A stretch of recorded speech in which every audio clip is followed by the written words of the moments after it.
Okay, go ahead.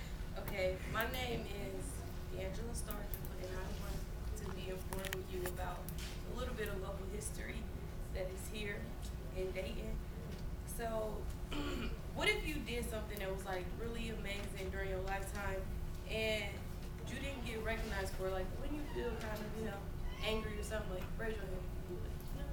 Like you did some good stuff. Okay, so Edwin C. Moses, Paul Lawrence Dunbar, and James H. McGee, they're people who have done like really amazing and great things in their life. And they even have streets named after them, like here, I don't know, I'm pretty sure y'all see them. And it's like, it's sad because we recognize these streets, but we don't recognize who these people were. I remember one time, me and my mom, we were driving in the car, and I was like, Mom, what's the name of that street? Because I was trying to work at McDonald's over there. She was like, come on, you know the name. It's that track runner. What's his name? I'm like, I don't know any track runners. So, anyways. But, so, I just feel like since I'm a Dayton, Ohio citizen, I took it upon myself to do some research about them.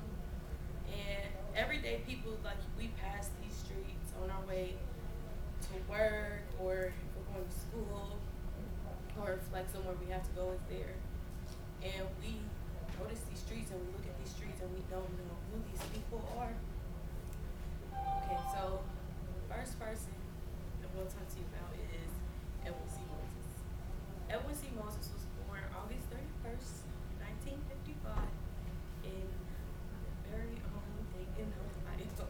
And he's an Olympic athlete. He ran track and field, and he believed in drug-free sports, and he like believed in amateur athletes' rights. And he had his degree. He had a degree from Morehouse, and I can't remember specifically what it was in, but it was in some kind of sciencey. And he used his applied science in like perfecting his technical aspects in his race, which his race was, I don't know if I said it, the 400-meter hurdles. But he also, after his Olympic, well, actually during his Olympic thing, like while he was still an athlete, he also became a sports administrator, and he was known for his strict policies against like using performance enhancing drugs. And he, with the help of physicians and scientists all around the world, he created like a random drug test screening process. So make sure people ain't doing drugs and trying to get better scores when they really don't deserve it. Then the next person is Paul Lawrence Dunbar. Paul Lawrence Dunbar, he was somebody that was born in Dayton, Ohio, and both of his parents had been former slaves. And his mom taught him how to read, which is something that's really, really great because it's like she was a slave, and back then it's like slaves weren't supposed to know how to read and stuff like that. So it's like nice that he got the opportunity to do that. And as mentioned in modern American poetry, which is one of my sources, is that he would champion the cause of civil rights and higher education for African Americans, and essays and poetry that were considered as militant by the standards of his days, which basically saying that he tried to like lead the way for African Americans to be able to get a higher education through his writing and literature, which is like seen as being like a rebel kind of during his time.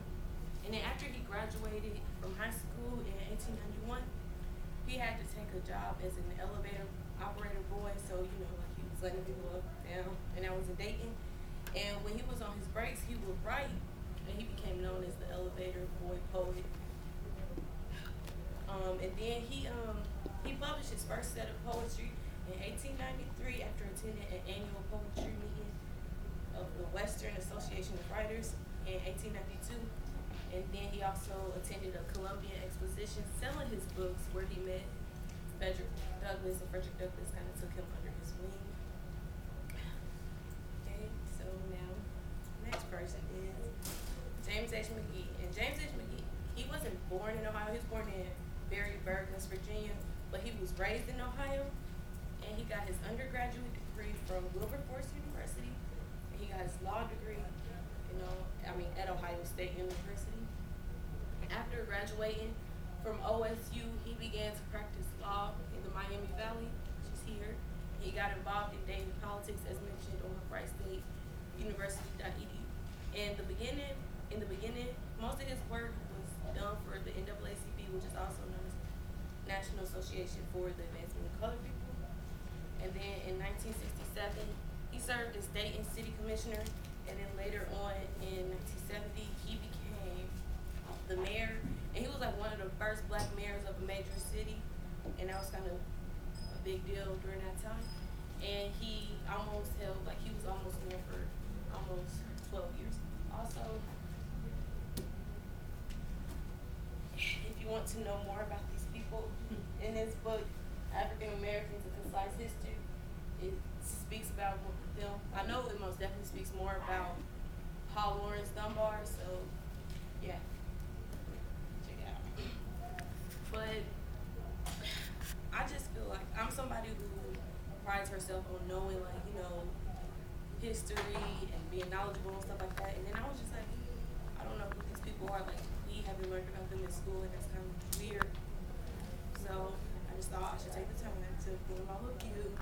Thank you for listening to me talk, and I hope I've done a good job informing you on who these men are and how they put our city on the map.